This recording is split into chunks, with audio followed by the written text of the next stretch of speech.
Hi, this is Caleb Allen with Allen Financial Management, and I'm a financial planner here in Stephenville, Texas. And I'm going to be addressing one of the most common questions that I hear a lot regarding retirement planning. And that is, will I outlive my money? What is my longevity risk?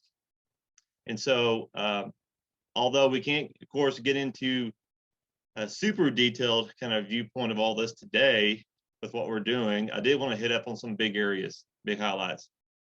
A few seconds here on the disclosure page. This is a requirement I have to have. But there was a survey done not long ago. It talks about this, and there's lots of surveys that talk about this out there in the investment world. What is kind of the biggest value adds that advisors like me will add to people? Well, what are they most concerned about? And I'll even show you right here, the number one here is minimizing the risk of running out of money. Number two, that really goes lockstep with that, is protecting portfolio principles, so protecting your value. And then other ones kind of get into more efficiency, if you will, and like minimizing taxes during retirement, having a more holistic picture along the way to kind of know where you are, maintaining a perspective and think clearly of events, just to have a good reading of what's going on, in the markets, in the broader picture of the world. I'll mention this too. This is important because, I typically will tell clients and say, those areas of retirement planning that we can control and areas we can't control, or maybe we have a limited amount of control. And so part of this gets back into the idea of like a behavioral finance, how to mentally and psychologically prepare yourself for things that are within control versus outside of our control. For example, we can control, saving and spending. Obviously, we can also control how much portfolio risk overall we place upon our savings and retirement savings. We have partial control, in a sense, on employment earnings and duration and longevity. By how well we take care of ourselves, having good habits, good lifestyle. But things that are strictly and largely outside of our control is the year-by-year market returns, or even just broader, policies regarding taxation and savings and different programs like Social Security entitlements, things that could change from where they are today, 10 years from now, 20 years from now, or longer. And so I did want to bring up the great point and good idea just to mention to people, and this is a common thing I have to kind of walk through with a lot of clients thinking about retirement planning, is the accumulation versus distribution phases. And it's important to note that the tax and investment strategies used to successfully distribute wealth are much different than those you use to accumulate. A lot of people, now the fundamental principles can be, and a lot of times are very similar, but the application of those principles and what it means for your money, for your savings, and ultimately your lifestyle can be very, very different. So retirement income planning, so kind of taking a segment of overall retirement planning and looking at the back end. And that's largely the big question people want to know about, is my distribution, my income strategy. How am I going to plan for how much to take? Is it going to last long enough? What do I do about big outlier events, like a big health event? What do I do to plan for fun things? I want to travel. I want to do more. I want to have a fun lifestyle early on. But certainly with all these, there are some, considerations, some risks you have to bear. And kind of the biggest ones, and of course there's a lot of them, but some of the biggest ones, one of them is timing risk, sometimes known as sequence of return risk. That's the idea of, what if I pick a bad year to retire? And so, we've certainly recently had some pressure in the markets, but I've even related this and told clients before, imagine retiring in a year like 2008. Did you pick a good year? Did you pick a bad year?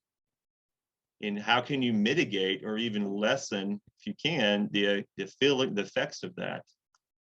Also, again, kind of our core question, the longevity risk. Will my income, will my savings last as long as I live? Especially important when you have a married couple. And so inflation risk, purchasing power risk, that's another big area.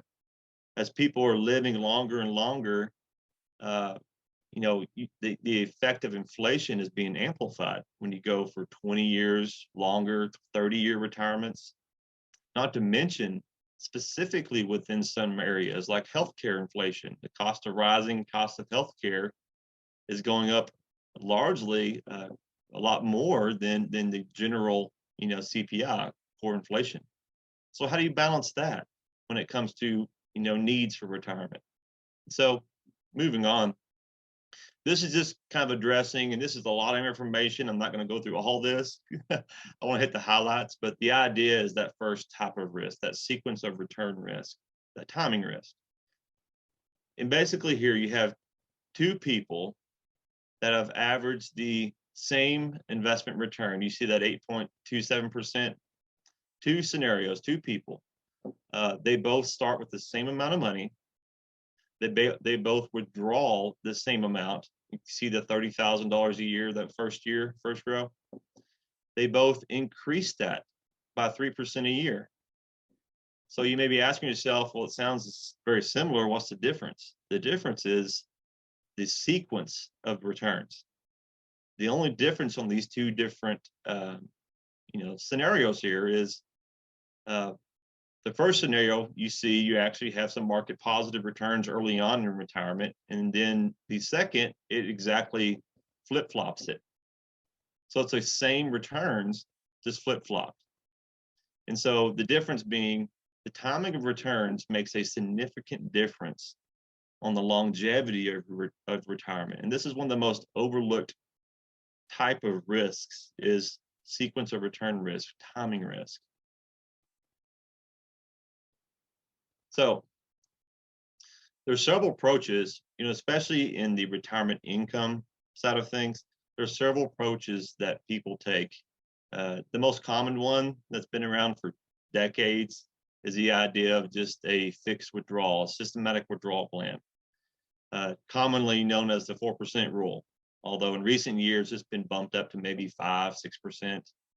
The idea being that you just take 4% of your savings every year, and that's what you can sustainably take off your portfolio. It's an easy approach, but doesn't address the issue of timing risk. The second approach, called the bucket approach, or sometimes time segmentation, is the idea of breaking up your retirement savings into different time segments based on need. So for example, maybe the first 5 years in bucket number 1 is cash or near cash. The second 5 years, years 6 through 10, may be, a very reasonable kind of a fixed rate of return, like bonds. Buckets 3, 4, 5, they kind of progressively get, incrementally more aggressive. So the idea being that with this approach, that the first 5 years are all cash or near cash. The second 5 years are in bonds or an equivalent kind of fixed income. And so the idea being that the first total 10 years of retirement are cash or near cash equivalents. And that puts a huge, I say a huge peace of mind for a lot of investors to be able to realize, given that typically markets move in about 5 to 6 year cycles. So you might have a bear market cycle, 5 to 6 years, bull market cycle, somewhere around the same. Although recently we've had a much longer one.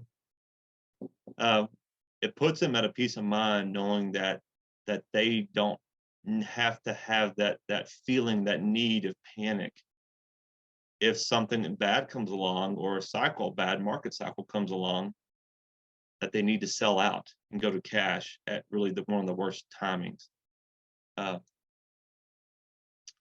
third approach is another approach that's been around for a long time. It's the idea of flooring. It's kind of the idea of if you could take a certain portion of investments along with other resources like Social Security or pensions, but take a certain portion of your investments and convert it to a stream of monthly income. And the ideal situation would be to be able to fully meet at least your baseline needs. As we're seeing here on the slide, like the essential expenses. And then additional assets or additional savings can be used for the extras above and beyond that. Now, this is just a good kind of representation of this bucket approach, this time segmentation approach, to kind of give you just another kind of overview of it. And this is an area that I really advocate for people, and I've done in my personal practice, is kind of a bucket approach with a little bit of income flooring. So I kind of combine number 2 and number 3 from that previous slide. The idea being that in an ideal world, I can find the best kind of balance with a particular client situation between having a good, solid, predictable income to meet at least most of their needs, their base needs. But then we have the bucket approach on top of that to be able to handle market fluctuations and risk, the timing risk. But at the same time, it also allows for growth to fight off inflation. And it helps to address that big core question of, will my money last as long as I need it to? Now, there's several different ways to do bucketing. There's lots of studies that have been done on this. For example, one way to do bucketing, and the one that I actually advocate for, is talked about right here. So, for example, like you see in this first segment here, that is your immediate needs, your immediate cash flow needs bucket. So it's the first 5 years or first 60 months of monthly income that you can immediately start withdrawing off of. Once that has been depleted, then segment number 2 or bucket number 2 moves into bucket number 1's place. Again, all the other buckets beyond that, 3, 4, 5, or however many we choose to kind of set up, you actually leave them alone. Let them grow. Let earnings, dividends, all that reinvest. Even when markets go sour or go down, the ones that are most exposed, in a sense, buckets 4, buckets 5, the latter buckets, have the most time to recover. And so you have, like, for example, buckets 4 you might not need until year 20. Bucket 5 maybe year 25. So certainly you have a lot of time to let that recover, let that kind of come back strong.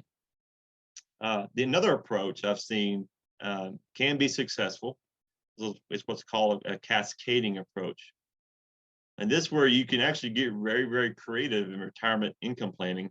The idea being that when you have, buckets number, 4 and 5 do really, really well, they're ahead of where they need to be. You can take some portion of that extra and trickle it down. You trickle it down, and ideally trickle it all the way down to even segment or bucket number 1. In an ideal world with the adequate and proper amount of savings, you might even be able to the point of being able to refill bucket number 1 as you use it. So you're always keeping a good portion in cash or near cash. So you're always able to mitigate, that timing risk, that market exposure risk. And, when the markets go bad, and that kind of an approach, when the markets are going down, you can actually turn off that trickle and just use the normal bucketing approach. So another kind of representation of that, just sometimes this helps people kind of see the overall picture, is again, kind of like the first 5 years, you're using that first bucket, but buckets number 2, 3, and 4 in this example are allowed to grow. They continue to grow and charge ahead until they're on deck, until they're needed. So bucket number 2 would turn into bucket number 1 starting in year 6, and years 6 through 10, and so on and so forth.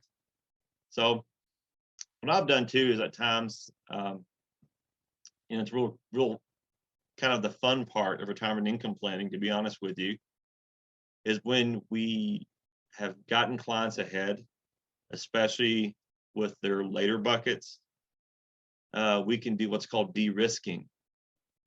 And that's the idea that if they don't want to do the cascading down approach, how can we just overall make the entire plan less risky, less exposed to market? So that's a fun part of it. Planning is to kind of tell them, and give them the thumbs up and tell them that they're ahead of where they need to be, and say, you know what, we can actually take some of this excess off the table, move it down, and overall, we only need to achieve maybe a 1% less return, or 1.5% less return than what we originally needed to. And so it becomes a great kind of a way to have flexibility in retirement, allow for, if needed, extra withdrawals, raises above and beyond inflation, but also put a pause button when things are getting a little dicey. And although it doesn't show it on here, I'd say almost always I have people set up like an additional bucket beyond the core ones they need. It's called like a legacy bucket. And so it's the one that it can either become a bucket purely for giving to as an inheritance to kids, or a charity, or maybe it's just an extra bucket in case those really big unplanned expenses come up, like a big healthcare event. And so sometimes I've even told people that, this can be your discretionary bucket. This you can use readily as you see fit, without messing up the plan. And that's an important figure to have in mind, because constantly people will worry about, well, if I do go out and purchase a new vehicle, or if I do want to buy some land, or some other type of investment, or I'm going to have a surgery or a big healthcare event come up, or a long-term care event come up, what's that do to my retirement plan? This is a way to help address that ahead of time and give people, again, give them that peace of mind. So, and I'll show you this last piece too. This is actually one of the deliverables I give to clients on regular update meetings. And so, for example, of course, we start with this, again, kind of give them kind of the executive summary view of it with the full plan and details of the plan behind it, but kind of shows them as an idea of the exact amount of money we need to allocate into each bucket, what's kind of our net target rate of return we need to achieve. And these are net, which may seem a little bit lower than what you could achieve in some really good market years. But also what's important is our target amounts. Say, okay, in 5 years, we need to be at this point if we're going to be on track. And this is something I track year by year. Again, and for later buckets, like bucket number 3, you have a 10-year target. Bucket number 4, a 15-year target. And so the idea is we can track this year by year, see how much under or over we may be from our target. And as we have opportunities and as it makes sense to, we can de-risk or cascade it down. And so in this particular plan, this is just a simple kind of plan, a sample plan. But the idea being, when you structure retirement income correctly, structure it right, and have a good plan to mitigate the different types of risks, you can actually come out ahead at the end, is what you see here. So as an example, this plan started with about 1.5 million in savings. They took out all the income over 20 plus years, and they actually ended up right back where they were with that legacy bucket, 1.563 million.